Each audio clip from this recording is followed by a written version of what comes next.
بسم اللہ الرحمن الرحیم الحمد للہ رب العالمین والصلاة والسلام علی سید المرسلین وعلی آلہ واصحابہ اجمعین اما بعد۔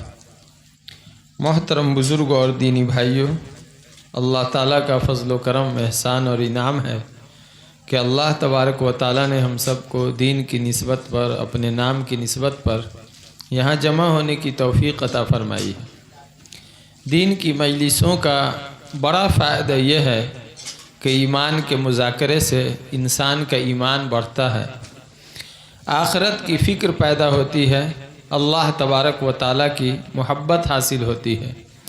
ان مجلسوں کا یہی مقصد ہے اور ان مجلسوں سے ہمیں یہ سب باتیں حاصل کرنے کی ضرورت ہے۔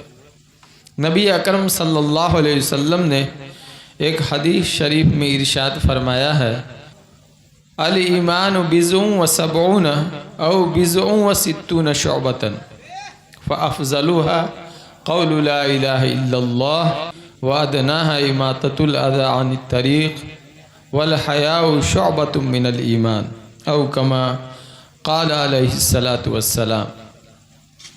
نبی اکرم صلی اللہ علیہ وسلم ارشاد فرماتے ہیں کہ ایمان کے 70 سے زیادہ یا 60 سے زیادہ شعبے ہیں، حصے ہیں۔ ایمان کے 70 سے زیادہ یا 60 سے زیادہ شعبے ہیں، اس کے حصے ہیں، یعنی ایمان کے بہت سے شعبے ہیں۔ یہ ایک تعبیر ہے عربی کی، حضور صلی اللہ علیہ وسلم نے کثرت کو بیان کے لیے یہ تعبیر استعمال فرمایا ہے، اور آپ نے فرمایا فَأَفْضَلُهَا کہ ایمان کے تو بہت سے حصے ہیں، بہت سے شعبے ہیں، لیکن اس میں سب سے افضل قول لا الہ الا اللہ۔ سب سے افضل حصہ کیا ہے، سب سے افضل ایمان کا شعبہ کیا ہے؟ وہ اس بات کا اقرار ہے لا الہ الا اللہ کہ اللہ کے علاوہ کوئی عبادت کے لائق نہیں ہے، تنہا اللہ تبارک و تعالیٰ کی ذات عبادت کے لائق ہے۔ یہ ایمان کا اعلیٰ درجہ ہے، یہ ایمان کا افضل حصہ ہے۔ یقینی بات ہے کہ ایمان کی بنیاد اسی اقرار پر ہے کہ آدمی اللہ تبارک و تعالیٰ کی وحدانیت کو مانے اور اس بات کا اقرار کرے کہ اللہ کے علاوہ کوئی بندگی کے لائق نہیں ہے۔ اور دوسری بات آپ نے ارشاد فرمائی وَأَدْنَاهَا، اور ادنا درجہ ایمان کا کم درجہ یہ ہے کہ آدمی راستے سے تکلیف دہ چیز کو ہٹا دے۔ راستے سے آدمی گزر رہا ہے، کہیں کوئی کانٹا پڑا ہوا ہے، روڑا پڑا ہوا ہے جس سے کسی کو تکلیف ہو سکتی ہے، تو ایمان کا ادنا درجہ یہ ہے کہ آدمی راستے سے تکلیف دہ چیز کو ہٹا دے۔ والحیاء شعبۃ من الایمان، اور آپ نے ارشاد فرمایا کہ شرم، حیا ایمان کا ایک اہم ترین حصہ ہے۔ میرے بزرگوں، اس حدیث شریف پر تھوڑی دیر کے لیے ہم اور آپ غور کریں اور اس کے بارے میں کچھ ایمانی مذاکرہ کریں۔ سب سے پہلی بات کیا ہے کہ ایک ایمان والے کی ذمہ داری ہے کہ وہ اللہ تبارک و تعالیٰ کو پہچانے اور اللہ تبارک و تعالیٰ کی وحدانیت کا، اس بات کا کہ اللہ تبارک و تعالیٰ کی تنہا ذات عبادت کے لائق ہے، اللہ کی تنہا ذات بنانے والی ہے، اللہ تبارک و تعالیٰ کی تنہا ذات بگاڑنے والی ہے، کائنات کا ذرہ ذرہ اللہ تبارک و تعالیٰ کے قبضہ قدرت میں ہے، خداوند قدوس کی نہ ذات میں کوئی شریک ہے اور نہ صفات میں کوئی شریک ہے اور نہ صفات کے تقاضوں میں کوئی شریک ہے۔ جس طرح اللہ تبارک و تعالیٰ اپنی ذات میں تنہا ہے، اسی طرح اللہ تبارک و تعالیٰ اپنی صفات میں تنہا ہے، اسی طرح اللہ تبارک و تعالیٰ اپنی صفات کے تقاضوں کو پورا کرنے میں تنہا ہے۔ اگر آدمی اللہ تبارک و تعالیٰ کی ذات میں کسی کو شریک کرے گا، اللہ کے علاوہ کسی کو اللہ خدا اور معبود سمجھے گا، تو وہ ایمان سے باہر ہو جائے گا اور وہ مشرک کہلائے گا۔ اسی طریقے سے اللہ تبارک و تعالیٰ کے جو صفات ہیں، اللہ روزی دینے والے ہیں، اللہ جاننے والے ہیں، اللہ تبارک و تعالیٰ زندگی دینے والے ہیں، اللہ موت دینے والے ہیں، اللہ صحت دینے والے ہیں، اللہ تندرستی دینے والے ہیں، اللہ تبارک و تعالیٰ کے جو صفات ہیں اس میں بھی اگر آدمی کسی کو شریک کرے گا تو بھی مشرک ہو جائے گا، دائرہ ایمان سے باہر ہو جائے گا۔ اسی طریقے سے صفات کے تقاضے بھی ہیں کہ اللہ روزی دینے والے ہیں، یہ اللہ کی صفت ہے، تو اس کا تقاضا یہ ہے کہ بندہ اللہ سے روزی مانگے۔ اللہ شفا دینے والے ہیں، اللہ کی صفت ہے، اس صفت کا تقاضا یہ ہے کہ بندہ اللہ تبارک و تعالیٰ سے صحت مانگے۔ اللہ زندگی دینے والے ہیں، بندہ اگر پریشانی میں مبتلا ہے تو اللہ تبارک و تعالیٰ سے زندگی مانگے۔ اگر آدمی اللہ کے علاوہ کسی سے صحت مانگتا ہے، کسی سے شفا مانگتا ہے، کسی سے زندگی کی بھیک مانگتا ہے تو یہ بھی شرک ہے۔ تو ایک ایمان کا اعلیٰ درجہ یہ ہے، افضل درجہ ایمان کا یہ ہے کہ آدمی اس بات پر مضبوطی کے ساتھ کھڑا ہو اور اس کا ایمان مضبوط ہو کہ ہم اللہ تبارک و تعالیٰ کو مان رہے ہیں۔ اللہ جس طرح اپنی ذات میں تنہا ہے اور اکیلا ہے، اسی طریقے سے اللہ اپنی صفات میں بھی تنہا ہے اور اکیلا ہے، اور اسی طریقے سے اللہ تبارک و تعالیٰ کے صفات کے جو تقاضے ہیں اس کے پورا کرنے میں بھی بندہ اس بات کا ذمہ دار ہے کہ تنہا اللہ تبارک و تعالیٰ کی ذات ہے۔ یہ ایمان کا افضل درجہ ہے اور بندہ اسی کے لیے اس دنیا کے اندر آیا ہے۔ قرآن مقدس کی آیت ہے وَمَا خَلَقْتُ الْجِنَّ وَالْإِنسَ إِلَّا لِيَعْبُدُونَ۔ حضرت عبداللہ ابن عباس رضی اللہ تبارک و تعالیٰ عنہ اس کی تفسیر میں فرماتے ہیں إِلَّا لِيَعْرِفُونَ، یعنی اللہ تبارک و تعالیٰ نے انسانوں اور جنات کو اس لیے پیدا کیا ہے کہ اللہ کی پہچان حاصل ہو جائے۔ ہم دنیا میں اسی لیے آئے ہیں کہ ہم اللہ کو پہچانیں، اللہ کی معرفت حاصل کریں۔ جب تک ہم اللہ کو نہیں پہچانیں گے اس وقت تک اللہ کی محبت ہمارے اندر پیدا نہیں ہو سکتی ہے۔ جب تک ہم اللہ تبارک و تعالیٰ کو نہیں پہچانیں گے اس وقت تک اللہ تبارک و تعالیٰ کا خوف، اللہ کا ڈر ہمارے دل کے اندر نہیں آ سکتا ہے۔ اللہ تبارک و تعالیٰ ارشاد فرماتے ہیں، حدیث قدسی ہے، حضور صلی اللہ علیہ وسلم ارشاد فرماتے ہیں کہ اللہ فرماتے ہیں کنت کنزا مخفیا فاحببت ان اعرف فخلقت الخلق۔ اللہ فرماتے ہیں کہ میں ایک چھپا ہوا خزانہ تھا، دنیا میں ایسا وقت تھا کہ صرف اور صرف اللہ تبارک و تعالیٰ کی ذات تھی، اللہ کے علاوہ کچھ بھی نہیں تھا، تنہا اللہ تبارک و تعالیٰ تھے۔ اللہ کے علاوہ نہ فرشتے تھے، نہ جنات تھے، نہ کائنات کا کوئی ذرہ تھا، نہ یہ سورج تھا، نہ یہ چاند تھا، یہ نہ تارے تھے، نہ یہ بحر و بر تھے، اور نہ یہ شجر تھے، نہ یہ حجر تھے، نہ یہ بہتے دریا تھے۔ ہم جو کچھ بھی دیکھ رہے ہیں ایسا وقت تھا کہ اس کائنات میں کچھ بھی نہیں تھا، صرف اور صرف اللہ تبارک و تعالیٰ کی ذات تھی۔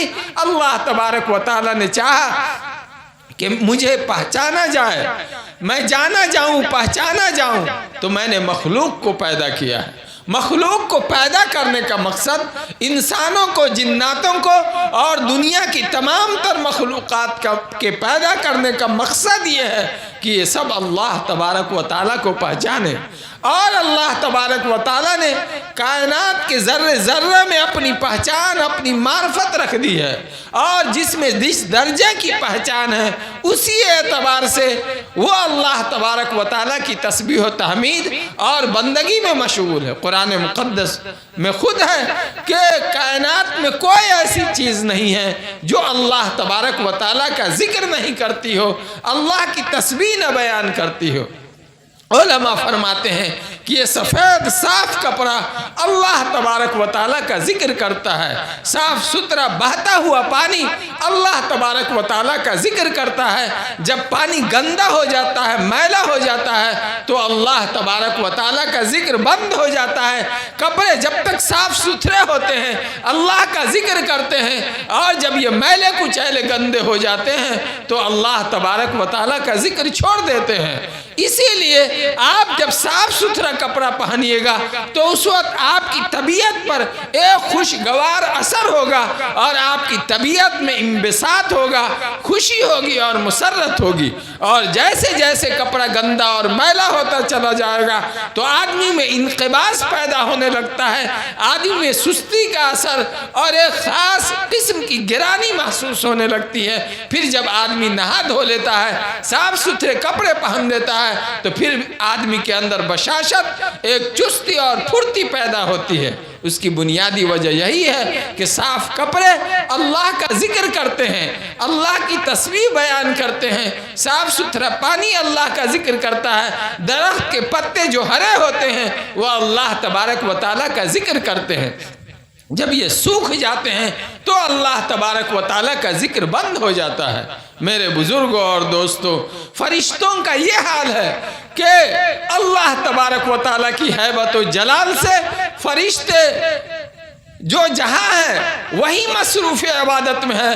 کوئی سجدے میں ہے تو قیامت تک کے لیے سجدے میں رہیں گے، کوئی رکوع میں ہے تو قیامت تک کے لیے رکوع میں رہیں گے، کوئی قیام کی حالت میں اللہ کے ذکر میں ہے تو قیامت تک قیام کی حالت میں اللہ تبارک و تعالیٰ کا ذکر کرتے رہیں گے۔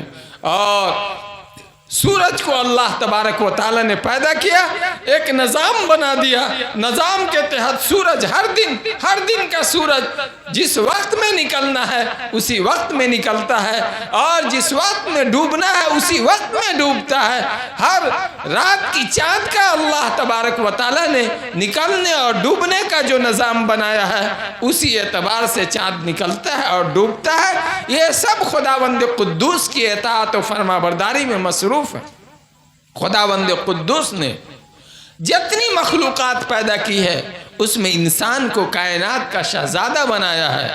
اللہ تبارک و تعالیٰ نے اس دنیا کو پیدا کرنے کا مقصد انسانوں کو بھیجنا تھا، اور انسانوں میں سید الانبیاء پیارا آقا حضرت محمد رسول اللہ صلی اللہ علیہ وسلم کی بعثت اصل مقصود تھی۔ آپ باعث کن فکا ہیں۔ اللہ تبارک و تعالیٰ نے اپنے محبوب صلی اللہ علیہ وسلم کے لیے اس دنیا کو سجایا، بنایا، سوارا۔ اس میں محبوب کو بھیجنا تھا۔ محبوب کے صدقے میں ہم بھی آئے، آپ بھی آئے، چاند بھی آیا، سورج بھی آیا، یہ جنات بھی آئے، فرشتے بھی آئے۔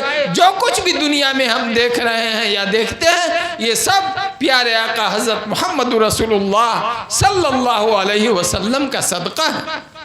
اللہ تبارک و تعالیٰ نے جو ہمیں پیدا کیا ہے اس کا مقصد کیا ہے کہ ہم اللہ کو پہچانیں، اور پہچان کر اللہ تبارک و تعالیٰ کی بندگی اختیار کریں۔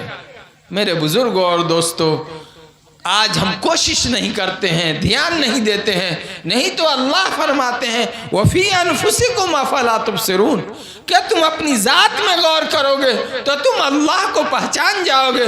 تم اپنی ذات میں کیوں نہیں غور کرتے ہو؟ ہم اپنے اس ہاتھ کے بارے میں غور کریں کہ یہ ہاتھ اللہ تبارک و تعالیٰ کا ہمارے لیے کتنا بڑا انعام ہے۔ ایک آدمی جس کے پاس ہاتھ کٹ گیا ہے، گٹے سے ہاتھ کٹ گیا ہو یا کہونی سے ہاتھ کٹ گیا ہو، آپ اس آدمی کا اندازہ لگائیے۔ ہم روزانہ دیکھتے ہیں طرح طرح کے معذور ہمارے سامنے سے گزرتے ہیں۔ میرے بزرگوں اور دوستوں، اللہ تبارک و تعالیٰ نے جو ہمیں یہ آنکھیں دی ہیں، یہ آنکھیں جو ہمیں دی ہے، یہ ہماری جو ناک ہے، اور یہ ہمارے سر کے اندر جو دماغ ہے، اور سر کے اوپر یہ جو مضبوط کھوپڑا ہے، یہ یہ جو میری زبان ہے جس سے ہم بولتے ہیں، یہ جو دانت ہے جس سے ہم کھانوں کو چباتے ہیں، یہ جو حلق ہے جس سے ہم دانوں کو نگلتے ہیں، اور پیٹ کے اندر جو اللہ تبارک و تعالیٰ نے جگر بنایا ہے، گردے بنائے ہیں، تلیاں بنائی ہے، یہ جو اللہ نے پت بنایا ہے، اللہ تبارک و تعالیٰ نے جو دل بنایا ہے، اللہ تبارک و تعالیٰ نے جو آنتیں بنائی ہیں، اللہ تبارک و تعالیٰ نے جو اوجھ بنایا ہے، اس کو ہم کیا سمجھتے ہیں؟ کیا کوئی آدمی اپنے دل کو لاکھوں روپیہ کے عوض بیچ سکتا ہے؟ کسی آدمی سے آپ یہ کہیے کہ تم کو ہم 10 لاکھ روپیہ دیتے ہیں، تم اپنا دل ہمارے ہاتھ فروخت کر دو، تو غریب سے غریب آدمی کہے گا کہ قابل بنتے ہو، تم 10 لاکھ دیتے ہو، ہم تم کو 20 لاکھ دینے کے لیے تیار ہیں، تو تم اپنا دل ہمارے ہاتھ بیچ دو۔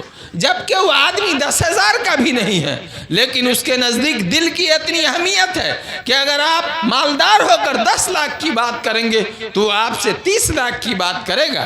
کسی سے آپ بات کیجئے کہ ہم تمہیں 5 لاکھ روپیہ دیتے ہیں، تم اپنی دونوں کڈنی، دونوں گردے میرے ہاتھ بیچ دو، تو آدمی کہے گا ہم تم کو 50 لاکھ دیتے ہیں، تم اپنی کڈنی ہمارے ہاتھ فروخت کر دو۔ آپ کسی سے کہیے کہ تم اپنا لیور، تم اپنا جگر ہمارے ہاتھ 20,000 روپیے میں، 20 لاکھ روپیے میں بیچ دو، تو وہ کہے گا کہ ہم تم کو 60 لاکھ روپیہ دیتے ہیں، تم اپنا جگر، تم اپنا لیور ہمارے ہاتھ فروخت کر دو۔ میرے بزرگوں اور دوستوں، اگر ہم اپنے ایک ایک عضو کی قیمت کو جوڑیں گے تو اندازہ لگے گا کہ اللہ تبارک و تعالیٰ نے ہم کو کتنا قیمتی بنایا ہے۔ ان لوگوں سے پوچھئے جن کے کان کے اندر سنوائی نہیں ہے، سننے کی صلاحیت نہیں ہے، کہ وہ کتنے پریشان ہیں۔ ان لوگوں سے پوچھئے آنکھ رہتے ہوئے جو نہیں دیکھ سکتے ہیں۔ میرے بزرگوں اور دوستوں، ان لوگوں سے پوچھئے جو پاؤں رہتے ہوئے کسی وجہ سے معذور ہو گئے ہوئے ہیں، یا کسی حادثہ میں اللہ ہم سب کی حفاظت فرمائے کسی کا پاؤں کٹ گیا ہوا ہو۔ آپ ان لوگوں سے پوچھئے جو زمین پر معذوری کی وجہ سے گھسٹ کر چل رہے ہیں، تو آپ کو اندازہ لگے گا کہ یہ اعضاء و جوارح جو ہیں، باہر کے ہوں، نظر آنے والے ہوں، یا جو اندر کے ہو جو نظر نہیں آتے ہیں، ان کی کیا اہمیت ہے۔ میرے بزرگوں اور دوستوں، اللہ تبارک و تعالیٰ نے جو خود ہمارے جسم کے اندر اعضاء و جوارح بنائے ہیں، ایک ایک انتہائی قیمتی ہے، اس میں سے ایک پر بھی اگر ہم اللہ تبارک و تعالیٰ کا شکر ادا کرنا چاہیں تو ہم نہیں ادا کر سکتے ہیں۔ پھر باہر کی دنیا میں یہ ہوا، یہ فضا، یہ سورج، یہ چاند، یہ دن کا اجالا اور رات کی تاریکی، یہ سب اللہ تبارک و تعالیٰ کی نعمت ہے۔ یہ ہوا جس سے ہم سانس لیتے ہیں، پانی جس سے ہم اپنی پیاس کو بجھاتے ہیں، ہم جس سے نہا دھو کر اپنے بدن اور اپنا موڈ فریش کرتے ہیں، اپنی طبیعت کو ہلکا کرتے ہیں، یہ سب اللہ تبارک و تعالیٰ کے انعامات ہیں۔ میرے بزرگوں اور دوستوں، یہ جو گھر بنانے کے اسباب ہے، یہ اینٹ، یہ بالو، یہ سیمنٹ، یہ چھر، یہ سب اللہ تبارک و تعالیٰ کی طرف سے ایک عظیم نعمت ہے، جن کو ہم ملا کر، جن کو ہم جوڑ کر اپنے رہنے کے لیے، بارش سے بچنے کے لیے، گرمی سے بچنے کے لیے ہم اپنی حفاظت کا انتظام کرتے ہیں۔ یہ سب اللہ تبارک و تعالیٰ کی طرف سے بندوں پر انعام ہے۔ ہم سب کو ان باتوں پر غور کر کے اللہ تبارک و تعالیٰ کو پہچاننا چاہیے۔ حضور صلی اللہ علیہ وسلم کے ارشاد میں ہے کہ تم اللہ تبارک و تعالیٰ کی نعمتوں میں غور کرو، اللہ کی ذات میں مت غور کریں کہ اللہ کیسے ہوں گے، کیسے سنتے ہوں گے، کیسے دیکھتے ہوں گے۔ جو آدمی اس طرح اللہ کی ذات کے بارے میں غور کرے گا وہ گمراہی میں پھنس سکتا ہے، وہ کفر و شرک کے اندر مبتلا ہو سکتا ہے۔ حضور صلی اللہ علیہ وسلم نے فرمایا تتفکر فی آلاء اللہ، کہ اللہ کی نعمتوں میں غور کر کے اللہ تبارک و تعالیٰ کو پہچانو۔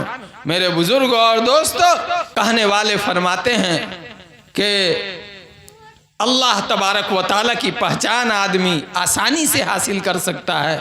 ایک مثال سے سمجھاتے ہیں کہ جب اونٹ کدھر سے گزرتا ہے تو اس کے قدم کے نشان بتا دیتے ہیں کہ ادھر سے اونٹ گیا ہے، اور آدمی کہیں سے گزرتا ہے تو اس کے قدم کے نشان بتا دیتے ہیں کہ ادھر سے کوئی گزرنے والا گزرا ہے، یا ہم اونٹ کی میگنی کو دیکھ کر کے، کسی بکری کے میگنی کو دیکھ کر کے ہم پہچان لیتے ہیں کہ ادھر سے بکری گئی ہے یا ادھر سے کوئی اونٹ گیا ہے۔ وَالْبَعْرَةُ تَدُلُّ عَلَى الْبَعِيرِ وَمَسِيرَةُ الْأَقْدَامِ عَلَى الْمَسِيرِ، کہ ہم میگنیوں کو دیکھ کر یہ سمجھتے ہیں کہ ادھر سے کسی اونٹ کا گزر ہوا ہے، یا قدم کے نشان کو دیکھ کر کے ہم سمجھتے ہیں کہ ادھر سے کوئی گزرا ہے۔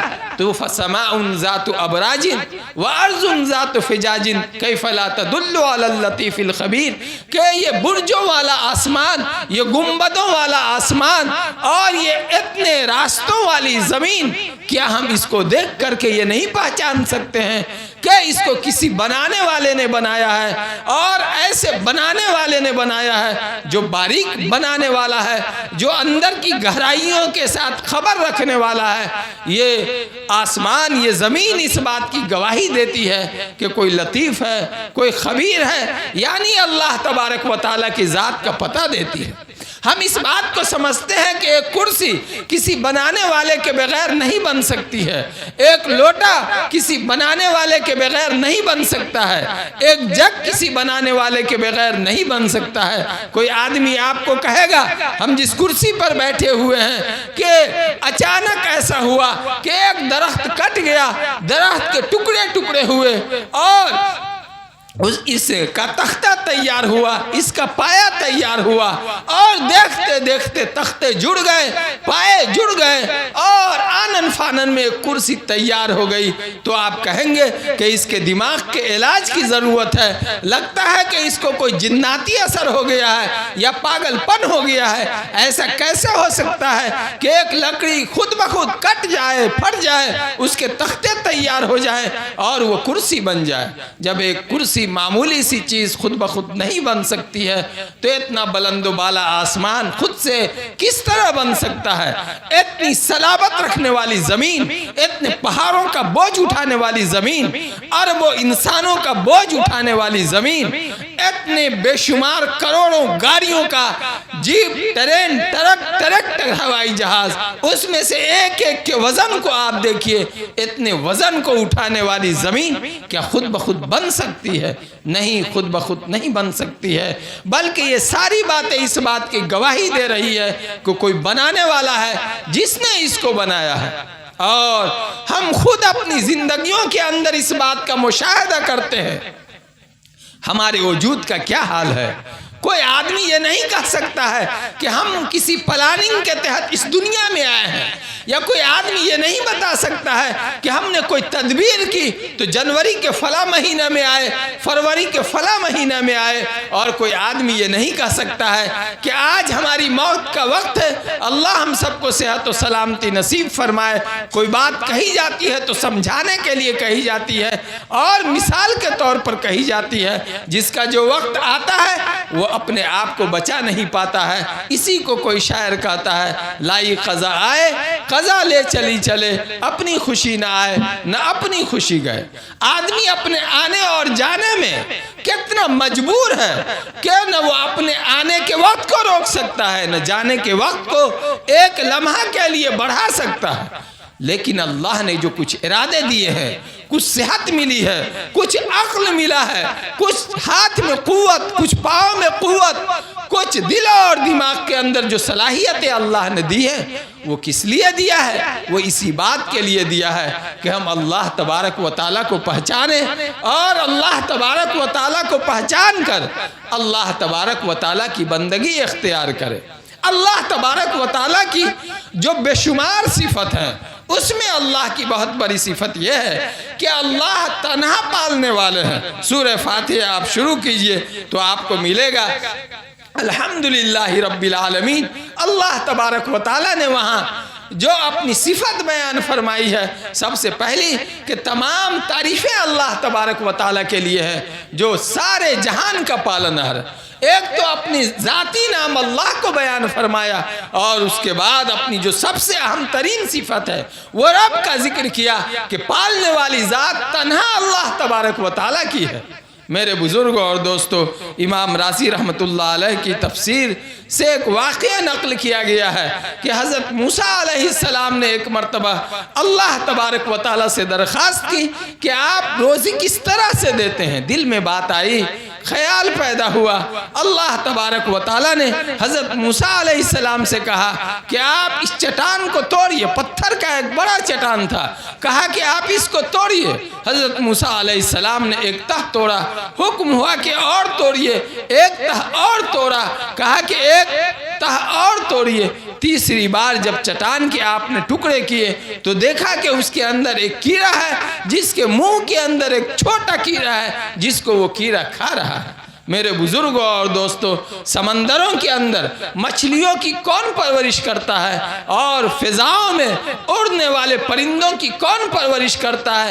اتنے کیڑے مکوڑے، ہم ہر برسات میں نئی نئی قسم کے کیڑے اور مکوڑوں کو دیکھتے ہیں، اس سب کا پالنہار کون ہے؟ میرے بزرگوں اور دوستوں، یقینی بات ہے اور سچی اور پکی بات ہے کہ تنہا اللہ کی ذات پالنے والی ہے۔ اللہ تبارک و تعالیٰ نے حضرت اسرائیل علیہ السلام سے ایک مرتبہ پوچھا کہ آپ مجھے بتائیے کہ آپ نے اتنے لوگوں کی جان نکالی، اتنے لوگوں کی آپ نے روح نکالی، تو کیا کسی کی روح نکالنے کے وقت آپ کو تکلیف ہوئی اور آپ کے دل کے اوپر بوجھ محسوس ہوا، پریشانی محسوس ہوئی؟ تو حضرت اسرائیل علیہ السلام نے کہا کہ یا اللہ، ایک مرتبہ ایسا ہوا کہ بہت تکلیف ہوئی، آپ تو خود جاننے والے ہیں۔ کہا کہ کب؟ تو حضرت اسرائیل علیہ السلام نے کہا کہ ایک کشتی دریا کے اندر جا رہی تھی، اس میں لوگ سوار تھے، آپ نے حکم دیا کہ اس کے ٹکڑے کر دو اور ان لوگوں کو ڈبا دو اور ایک عورت کو اور اس کے گود میں جو بچہ تھا اس کو چھوڑ دو۔ چنانچہ ہم نے کشتی کے ٹکڑے کروا دیے، سارے لوگ دریا کے اندر ڈوب گئے، ایک ماں اور ایک بچہ بچ گیا۔ آپ کا حکم ہوا کہ ماں اور بچے کو بچا کر دریا کے کنارے پہنچا دو۔ جب ماں اور بچے بچ گئے تو مجھے بہت خوشی ہوئی، لیکن جب ماں اور بچے دونوں بچ گئے تو آپ کا حکم ہوا کہ بچہ کو چھوڑ دو اور ماں کی روح نکال دو۔ تو اس گود میں دودھ پیتے ہوئے بچے کو چھوڑ کر جب میں ماں کی روح نکال رہا تھا تو مجھے بہت تکلیف ہوئی اور دل پر ایک خاص کیفیت طاری ہوئی کہ اللہ آپ اس کو جاننے والے ہیں۔ اللہ تبارک و تعالیٰ نے فرمایا کہ اسرائیل سنو، جس بچے کے بارے میں تم کو اتنی تکلیف ہوئی، میں نے اس کی کیسے پرورش کی؟ میں نے موج کو حکم دیا کہ لے جا کر کے اس کو کسی آباد و شاداب جگہ، ایسی جگہ پہنچا دو جہاں ہرے بھرے درخت ہو، باغ کے اندر پہنچا دو۔ چنانچہ اس کو ایک باغ کے اندر پہنچا دیا اور اسی قریب میں ایک چیتا نے بچہ دیا تھا۔ میں نے چیتا کو حکم دیا کہ تم اس کو دودھ پلایا کرو۔ میں نے سورج کو حکم دیا کہ اس کے اوپر سے مت گزرنا۔ میں نے ہواؤں کو حکم دیا کہ اس کے ساتھ اچھا سلوک کرنا۔ اللہ تبارک و تعالیٰ نے اس کی پرورش کا غیبی انتظام فرما دیا۔ جب اس بچے میں کچھ شعور پیدا ہوا اور اس قابل ہوا کہ کچھ کر سکے تو جنات کو ہم نے حکم دیا کہ اس کی تربیت کرو، اس کو بولنا سکھاؤ اور اس کو حکومت کرنا سکھاؤ۔ چنانچہ ہم نے جنات کے ذریعے سے اس کو حکومت کرنا سکھایا، اس کو بولنا سکھایا، اس کو زبان دانی سکھائی۔ اور اس کے بعد اللہ تعالیٰ نے فرمایا کہ تم کو معلوم ہے یہ بچہ کون ہے جس کو ہم نے براہ راست پرورش کیا، براہ راست ہم نے اسباب و وسائل کی دنیا سے ہٹ کر پالا؟ یہ وہی نمرود ہے جس نے میرے خلیل کو آگ کے اندر ڈالا تھا۔ میرے بزرگوں اور دوستوں، اللہ تبارک و تعالیٰ کی پہچان کوئی معمولی چیز نہیں ہے، اور اللہ تبارک و تعالیٰ کی پہچان کر کے ہر انسان آیا ہے۔ اللہ تبارک و تعالیٰ نے جب حضرت آدم علیہ السلام کی پشت سے ساری روحوں کو پیدا کیا تو تمام ارواح سے اسی وقت عہد لیا تھا، الست بربکم، کیا میں تمہارا رب نہیں ہوں؟ ہم اور آپ دنیا میں جتنے والے آنے والے انسان ہیں، سب کی روحوں نے اس بات کا اقرار کیا تھا کہ اللہ آپ ہی رب ہیں، آپ ہی پالنے والے ہیں۔ روح نے روح کی دنیا میں دیکھا کہ اللہ کے علاوہ کوئی کھلانے پلانے والا نہیں ہے، تنہا اللہ کے فضل سے ہماری زندگی ملی ہوئی ہے۔ دنیا میں ہم اسباب و وسائل کی دنیا میں رہ کر ہم نے اللہ تبارک و تعالیٰ کے اس اقرار کو بھلا دیا۔ ایک بزرگ فرماتے ہیں کہ مجھے وہ اقرار آج بھی اپنے کانوں میں گونج رہا ہے جو ہم نے اللہ تبارک و تعالیٰ کے سامنے کیا تھا۔ اور جب انسان اس دنیا میں آتا ہے تو اسی اقرار اور اسی فطرت پر پیدا ہوتا ہے، کہ کوئی بچہ پیدا ہوتا ہے تو فطرت پہ پیدا ہوتا ہے، اور فطرت کیا ہے؟ دین اسلام ہے۔ وہ روح کی دنیا میں اللہ کو مانتا ہوا رہتا ہے، جب دنیا میں آتا ہے آنکھیں کھولتا ہے تو اس کے ماں باپ جس دین پر ہوتے ہیں ماحول میں وہ بچہ اسی دین پر چلا جاتا ہے۔ کوئی اگر مسلمان ہوتا ہے تو اس کا بچہ مسلمان ہو جاتا ہے، ماں باپ یہودی ہوتے ہیں تو اس کو یہودی بنا دیتے ہیں، ماں باپ نصرانی ہوتے ہیں تو اس کو نصرانی بنا دیتے ہیں، ماں باپ آگ کو پوجنے والے مجوسی ہوتے ہیں تو اپنی اولاد کو مجوسی بنا دیتے ہیں۔ لیکن دنیا میں آتا ہے آدمی تو اسی فطرت پر پیدا ہوتا ہے۔ اللہ تبارک و تعالیٰ نے جو ہم کو اور آپ کو پیدا کیا ہے تو اس بات کے لیے پیدا کیا ہے کہ ہم اللہ تبارک و تعالیٰ کو پہچانیں اور اس بات کا اقرار و اعتراف کریں کہ تنہا اللہ تبارک و تعالیٰ کی ذات بندگی کے لائق ہے، تنہا اللہ تبارک و تعالیٰ کی ذات عبادت کے لائق ہے۔ یہ اعلیٰ درجہ ہے ایمان کا، اور آپ نے فرمایا ادنا درجہ کیا ہے؟ ایمان کا تقاضا ہے۔ ایک مومن اس بات کو گوارا نہیں کر سکتا ہے کہ وہ کسی کو تکلیف پہنچائے، بلکہ حضور صلی اللہ علیہ وسلم نے فرمایا المسلم من سلم المسلمون یا المسلم من سلم الناس من لسانہ و یدہ۔ مسلمان وہ ہے جس کی ہاتھ اور زبان سے کسی مسلمان کو، کسی انسان کو تکلیف نہیں پہنچے۔ ہمارے حضرت والا پیر و مرشد حضرت اقدس مفتی عبداللہ صاحب پھول پوری رحمۃ اللہ علیہ فرماتے تھے کہ اگر تم کو کسی مسلمان کو پہچاننا ہے اور یہ جانچنا ہے یا ناپنا ہے کہ اس کے اندر اسلام ہے یا نہیں، تو میں تم کو ایک تھرمامیٹر دیتا ہوں، وہ مختصر تھرمامیٹر ہے، تم لے جا کر کے انسان مسلمانوں میں لگاؤ اور جانچو تو تمہیں پتہ چل جائے گا کہ اس کے اندر اسلام ہے یا نہیں۔ اور وہ تھرمامیٹر یہ ہے المسلم من سلم المسلمون من لسانہ و یدہ، کہ مسلمان وہ ہے جس کی زبان اور ہاتھ سے مسلمان محفوظ ہو، زبان اور ہاتھ سے انسان محفوظ ہو۔ کہا کہ یہ تھرمامیٹر لگاؤ، اس کی زبان کو دیکھے کہ اس کی زبان سے کتنے لوگوں کے دل چھلنی ہوتے ہیں، کتنے لوگوں کی عزت و وقار پہ ڈاکہ پڑتا ہے، کتنے لوگوں کی آبرو اس کی زبان سے ختم ہوتی ہے، روندی جاتی ہے، اور اس کے ہاتھ سے کتنے لوگوں کو تکلیف پہنچ رہی ہے۔ یہ تھرمامیٹر لگا کر تم جانچو گے تو تم کو اندازہ لگے گا کہ کہاں کتنا اسلام ہے اور کہاں کتنی مسلمانی ہے۔ آپ نے فرمایا کہ اسلام کا ادنا درجہ یہ ہے کہ اس کو کہیں کوئی تکلیف جو چیز پہنچ جائے تو اس کو ہٹا دے۔ یہ کانٹا ہے، یہ روڑا ہے، کسی کا پاؤں پڑے گا تو اس کو تکلیف پہنچے گی، کسی کی گاڑی میں اگر یہ ٹھکرا جائے گا روڑا تو ہو سکتا ہے کہ کوئی حادثہ ہو جائے۔ میرے بزرگوں اور دوستوں، مسلمان کی شان، ایمان کی شان یہ ہے کہ وہ راستے میں پڑی ہوئی تکلیف دہ چیز کو ہٹا دیتا ہے، راستے میں تکلیف دینے والی چیز نہیں ڈالتا ہے، راستے سے گندگیوں کو وہ دور کرتا ہے، راستے میں وہ گندگیاں نہیں پھیلاتا ہے۔ یہ ایمان کا درجہ ہے۔ اور اس کے بعد آپ صلی اللہ علیہ وسلم نے ارشاد فرمایا وَالْحَيَاءُ شُعْبَةٌ مِّنَ الْإِيمَانِ، کہ شرم، حیا یہ ایمان کا اہم ترین حصہ ہے۔ شرم، حیا یہ ایمان کا اہم ترین حصہ ہے، اور یہ کتنا اہم ترین ہے اس کے بارے میں کچھ نبی اکرم صلی اللہ علیہ وسلم کے فرمان کو پیش کر کے اور اس پر کچھ روشنی ڈال کے میں اپنی بات کو مکمل کرنے کی کوشش کروں گا۔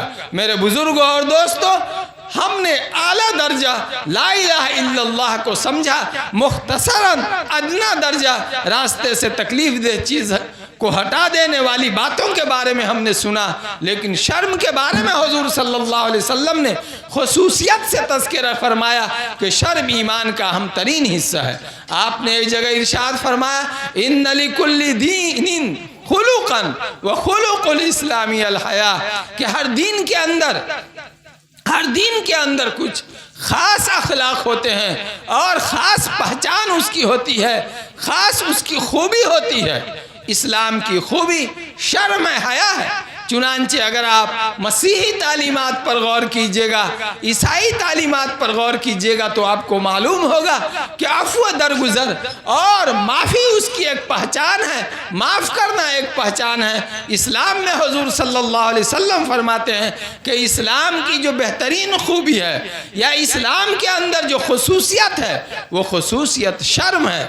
آپ صلی اللہ علیہ وسلم ایک مرتبہ راستے سے گزر رہے تھے تو آپ نے ایک صحابی کو دیکھا کہ وہ اپنے بھائی کو سمجھا رہا ہے۔ اچھا، انسان میں جب شرم ہوگی، حیا ہوگی، ہم شرم کس بات کو سمجھتے ہیں؟ بے حیائی کا کام، بد زبانی کا کام، چھنرپن کے کام، گانا سننا اور ادھر ادھر میں رہنا، ہم اس کو بے حیائی کی بات سمجھتے ہیں۔ لیکن یہ بے حیائی اور حیا اور شرم یہ زندگی کے ہر شعبے کے اندر ہے۔ جب آدمی میں شرم ہوگی، حیا ہوگی، تو ایک شرم والا آدمی کسی سے بدتمیزی سے بات نہیں کرے گا، کسی کے ساتھ اس کا معاملہ ہوگا تو وہ فطری شرم کی وجہ سے اپنے معاملے میں الجھے گا، لڑے گا، جھگڑا نہیں بلکہ برداشت کر لے گا اور وہ انتظار کر لے گا۔ بہت مرتبہ وہ اپنا نقصان بھی اٹھا لیتا ہے۔ شرم والا آدمی بدنامی سے بچنے کے لیے سوچتا ہے کہ لڑیں گے بھائی سے، لڑیں گے پڑوسی سے، جھگڑا کریں گے اپنے باپ سے تو لوگ کیا کہے گا؟ شرم کی وجہ سے وہ نقصان اٹھا لیتا ہے، لیکن وہ معاملے کو بڑھاتا نہیں ہے۔ شرم سے انسان کے تمام شعبے زندگی میں فائدہ ہے۔ تو دیکھا کہ ایک صحابی اپنے بھائی کو برا بھلا کہہ رہے تھے کہ تم اتنا شرم کرتے ہو، شرم کی وجہ سے تمہارا بہت نقصان ہوتا ہے۔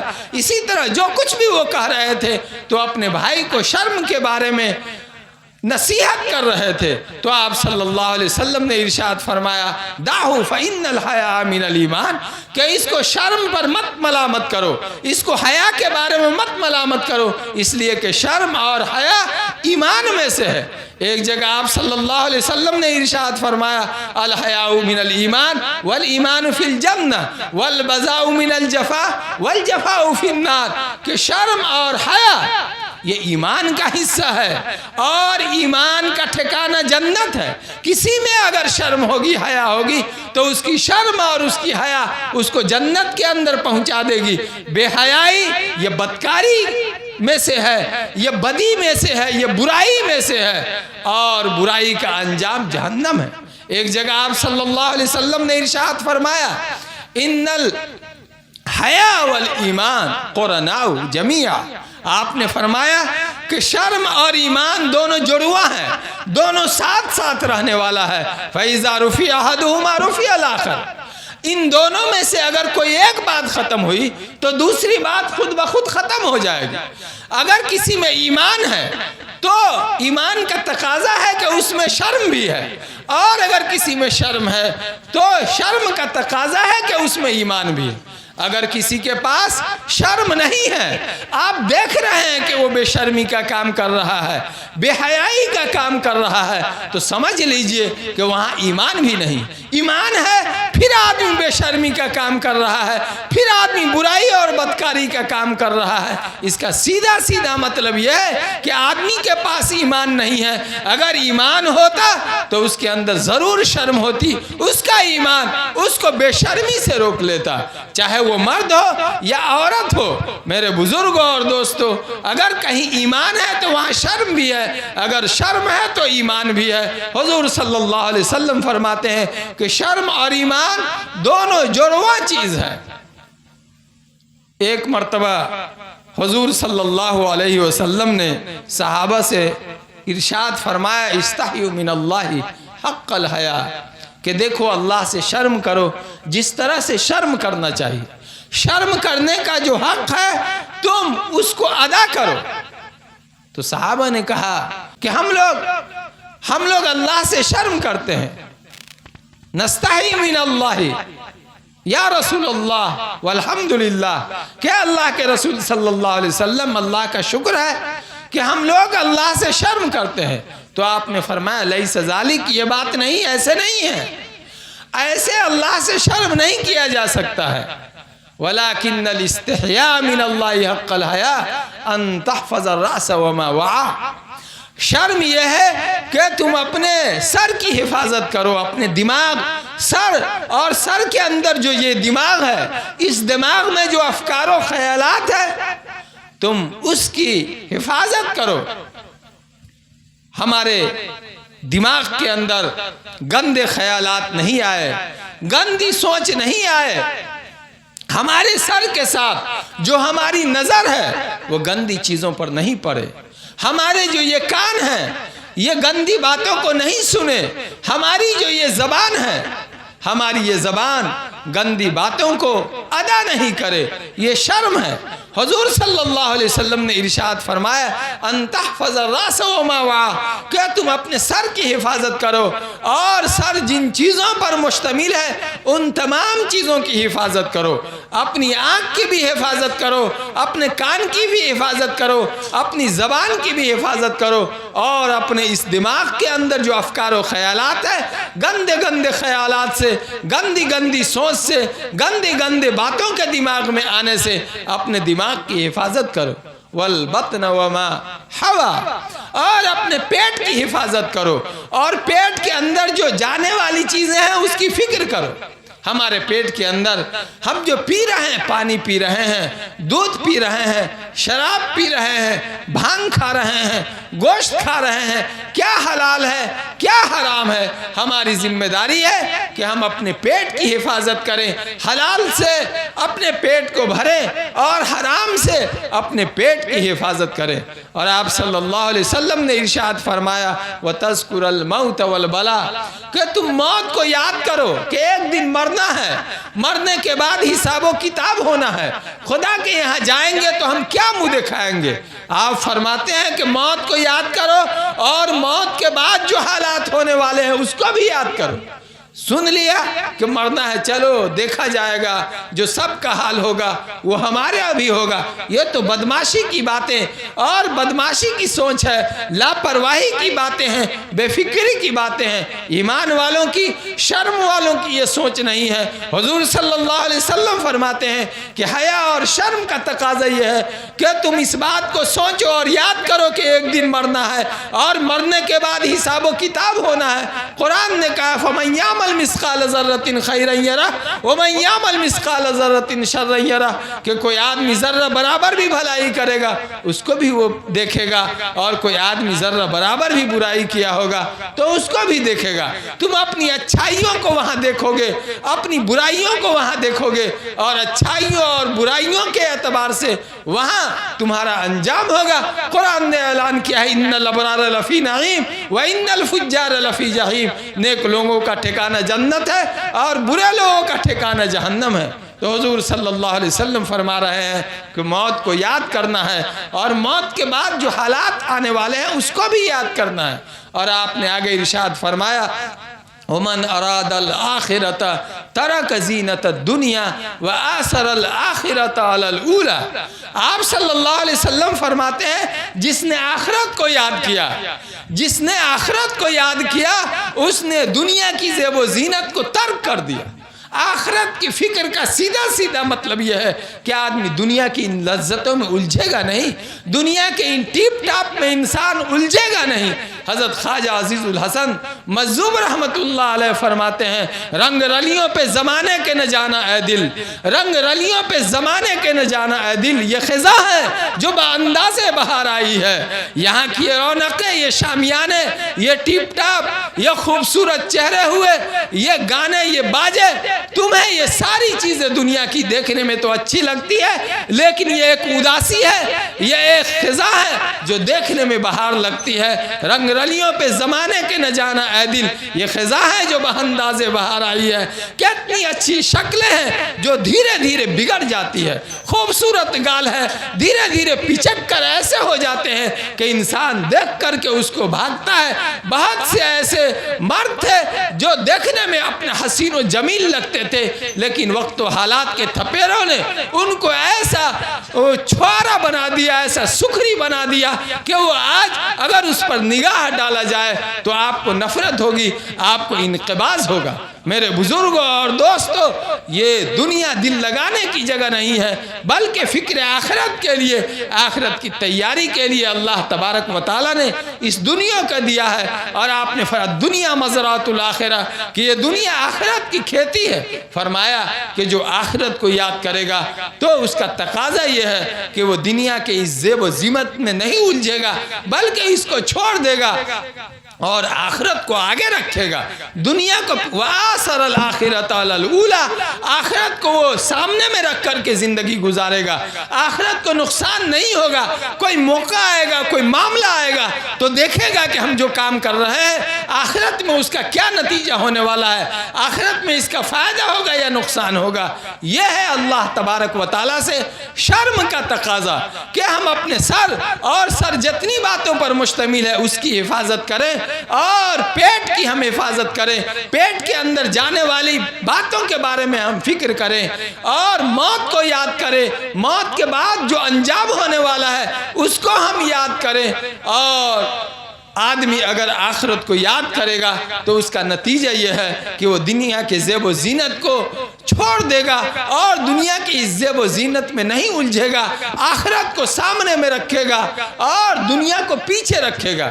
خود ایک جگہ حضور صلی اللہ علیہ وسلم نے ارشاد فرمایا کہ جو آدمی دنیا سے محبت کرتا ہے وہ اپنی آخرت کو نقصان میں ڈال دیتا ہے، اور جو آدمی آخرت سے محبت کرتا ہے تو اس کا تقاضا یہ ہے کہ وہ اپنی دنیا کو نقصان پہنچاتا ہے۔ دین اور دنیا جب ایک ساتھ ٹکرا جاتی ہے، جمع ہو جاتی ہے، تو آدمی دین کو ترجیح دیتا ہے۔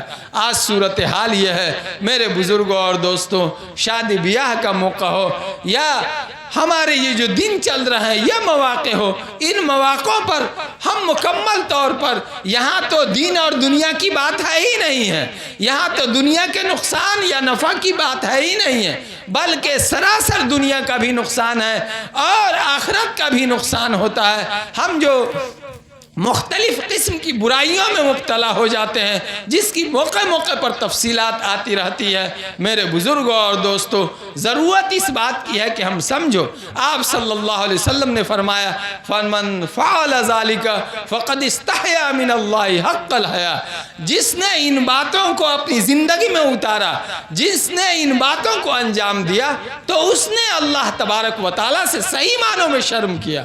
یہ ہے شرم کا حق ادا کرنا، اور جس نے ان باتوں کا خیال نہیں کیا اس نے گویا اللہ تبارک و تعالیٰ سے شرم نہیں کیا۔ میرے بزرگوں اور دوستوں، اس لیے اس بات کی ضرورت ہے کہ ہمارا ایمان اللہ پر ہو، اور ہماری ذمہ داری ہے کہ ہماری ذات سے، ہماری زبان سے کسی کو تکلیف نہیں پہنچے۔ اگر راستے میں کوئی تکلیف دہ چیز پڑی ہوئی ہے تو ہم اس کو ہٹا دیں۔ اسی طرح بحیثیت مومن ہماری ذمہ داری بنتی ہے کہ ہمارے اندر شرم ہو، حیا ہو، اور ہم بے شرمی کے کام سے، بے حیائی کے کام سے خود اپنے آپ کو بچائے، اپنے گھر کے لوگوں کو بچانے کی کوشش کریں، ایسے کاموں سے خود بھی بچیں جس سے بے حیائی پھیلتی ہو، بے شرمی پھیلتی ہو، اور اس بات کی بھی کوشش کریں کہ ہمارے نوجوان، ہمارے بچے، ہمارے سماج اور معاشرے کی عورت و مرد بے حیائی والے، بے شرمی والے کاموں سے بچ کر زندگی گزارنے والے بنے۔ اللہ تبارک و تعالی ہم کو اور آپ کو، سب لوگوں کو ان باتوں پر عمل کی توفیق عطا فرمائے، اور کہنے سننے کی غلطیوں کو اور کوتاہیوں کو اللہ تبارک و تعالی معاف فرمائے۔ وآخر دعوانا الحمدللہ رب العالمین۔